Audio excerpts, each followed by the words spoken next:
Welcome to the podcast on the sociopolitical foundations affecting today's education for ELLs. We're going to look at how society and politics affects how we educate our students today, and then we'll see some recommendations at the end. The debate about how to best educate students who did not speak English as their first language has been around for many years. For example, Native Americans' parents were asked to send their children to boarding school where only English was spoken so that the children would be anglicized in the 1880s. Theodore Roosevelt in 1926 emphasized the connection between the English acquisition and loyalty to the U.S. with the following statement, quote, "We have room for but one language in this country, and that is the English language, for we intend to see that crucible turns our people out as Americans, of American nationality, and not as dwellers in a polyglot boarding house." End of quote. Before this time, there were many schools using native languages. This hostile climate against languages other than English would result in drastic reduction of any type of bilingual instruction in the U.S. According to James Crawford, the restriction of language use had two intentions. The first purpose was to deprive minorities of their individual rights in order to frustrate worker solidarity. The second one was to institute a perception of the United States as an exclusively Anglo community.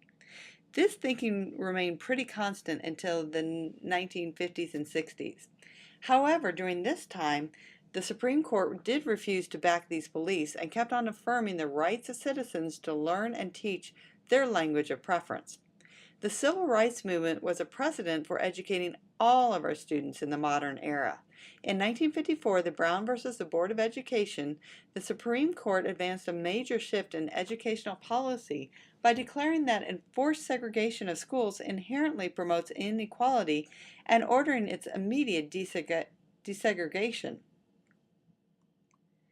In the 1960s, ethno-linguistic minorities experienced a pronounced increase in numbers. The lack of access to meaningful education hindered the possibility of full participation in society for these non-English speaking students and blocked their upward mobility. Both facts motivated Congress to pass the Bilingual Education Act of 1968, also known as Title VII of the Elementary and Secondary Education Act. The Bilingual Education Act has been considered the most important law in recognizing linguistic minority rights in the history of the United States. The law did not force school districts to offer bilingual programs, but it encouraged them to experiment with new pedagogical approaches by funding programs that targeted principally low-income and non-English speaking students. Law versus Nichols. This ruling reinforced the mandate that it was the school district's responsibility to provide the necessary programs and accommodations to children who did not speak English.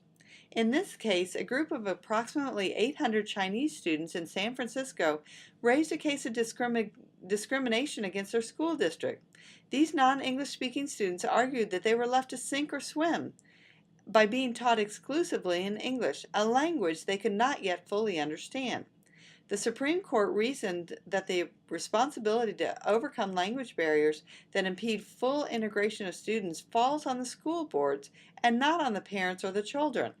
Otherwise, there is no real access for these students to meaningful education. The law ruling did not mention any specific remedies, it just mentioned appropriate action. In 1975, the Office of Civil Rights released a series of guidelines by which school districts should abide in order to comply with the Supreme Court decisions. These guidelines named the law remedies and essentially promoted transitional bilingual education programs. In 1974, the Bilingual Education Act was amended to explicitly define bilingual education programs, identify goals, and stipulate the requirements of feedback and progress reports from the programs. At the time, the lack of a systematic means of determining success of such programs was considered one of the failures of bilingual education. Another case to know is a case from Raymonsville, Texas, near the Brownsville area. It brought to the forefront the issue of quality education. Districts were not only to have programming for the ELL student, but it must be a quality program. In the next slide, we will see the requirements set by the Castaneda versus Pickard.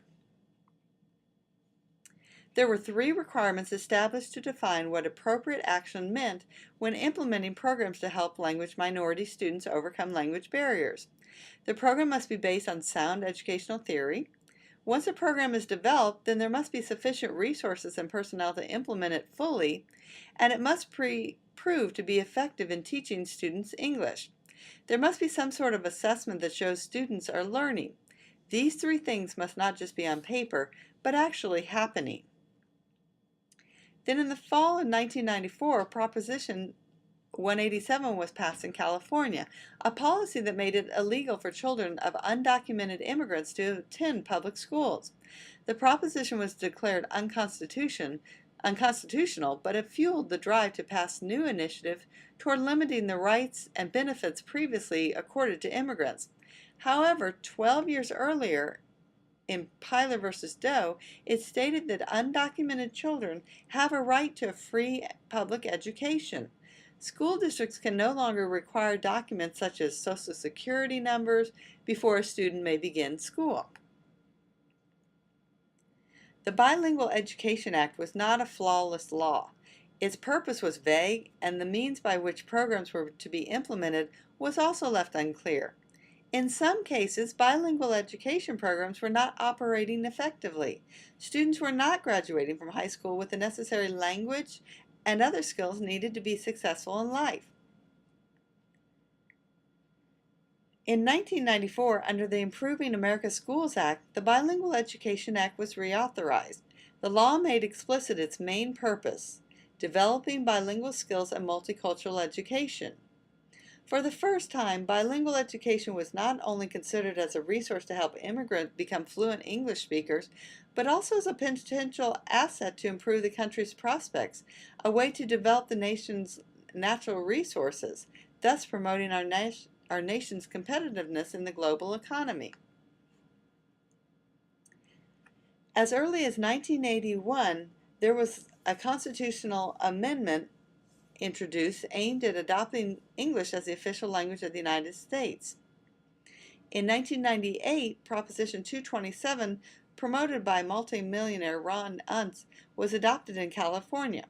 Proposition 227 ended bilingual education programs throughout the state of California, which were substituted with English-only instruction models.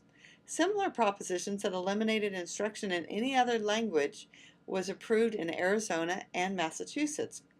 In many of the states where anti-bilingualism propositions have triumphed, parents found it hard to define what a bilingual program was, how it could be implemented, and how to differentiate it from other approaches. However, the states that did away with the bilingual education were left with no clear-cut ways to best educate their ELL students. Programs were not put into place to help teachers with this population, and many teachers who were not trained now found themselves for the first time with the ELL students. All of this history brings us to where we are today with No Child Left Behind. Although President Bush signed this into action shortly after he took office, a major proponent of this was Senator Ted Kennedy, so it really was a bipartisan agreement.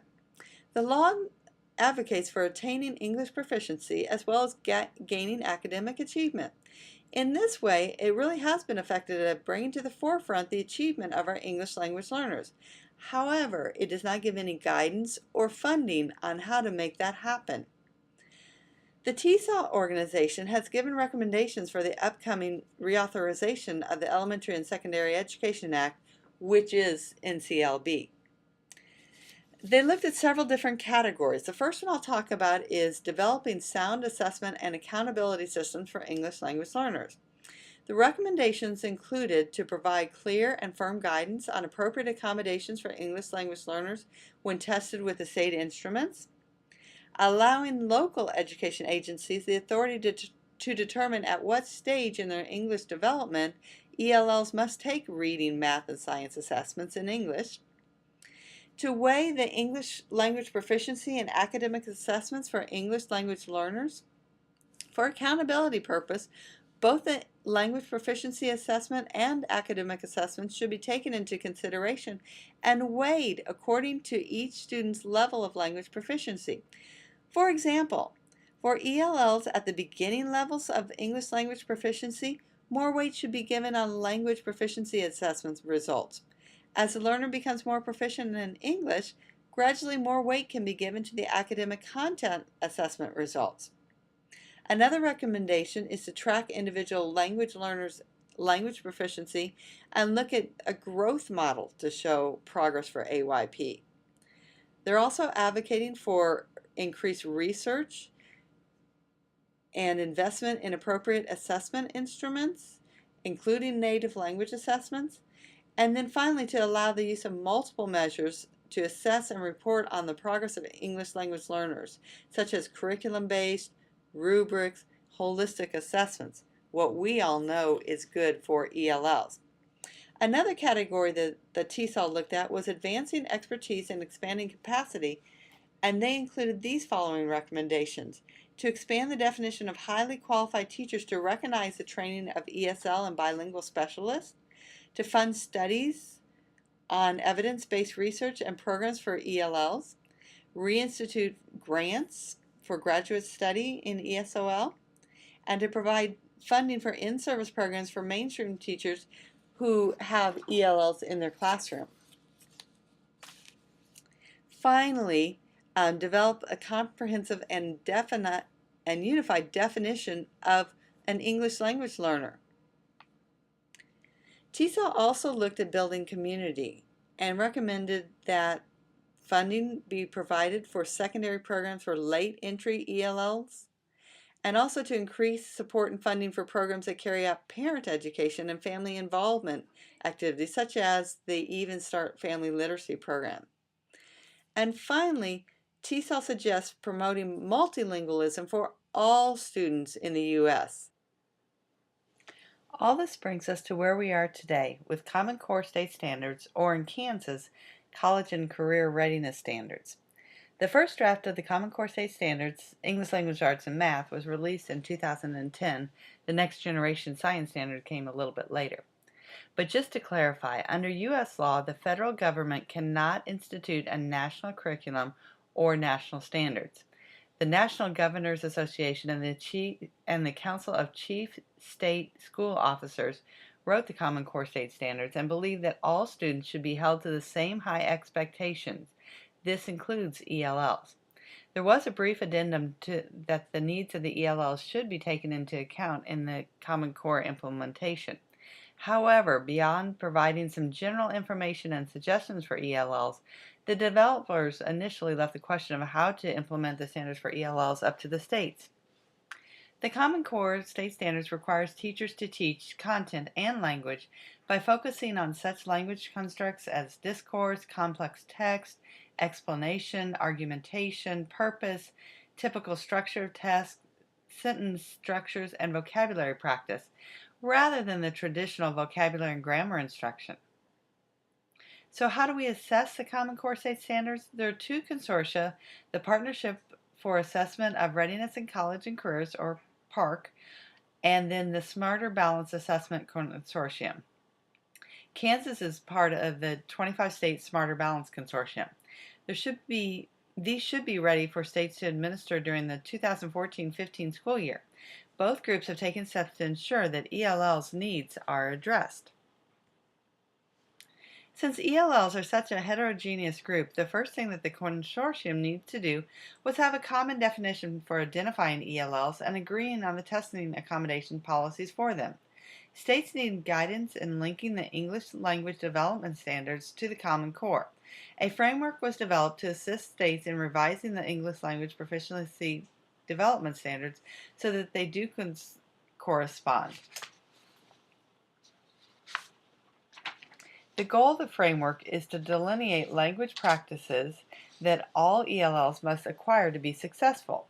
Kansas is participating in the ELPA 21 consortium to develop the standards that correspond to the Common Core, and you'll learn more about that in your assessment class. The assessment should be fully operational by the 2015-16 school year. The Common Core represents a paradigm shift in education. By including all domains of language acquisition across content areas and requiring use of complex text and rigorous academic language, the Common Core represents both an opportunity and a significant challenge for ELLs and their teachers. Much of the work underway for ELLs holds great promise. However, implementation of the Common Core ultimately will occur in the classroom, so significant resources and professional development for the teachers are needed, especially for those working with growing numbers of ELLs. With your knowledge of ELLs and language acquisition, you are going to be more important than ever. Thanks so much for listening and have a great rest of the day.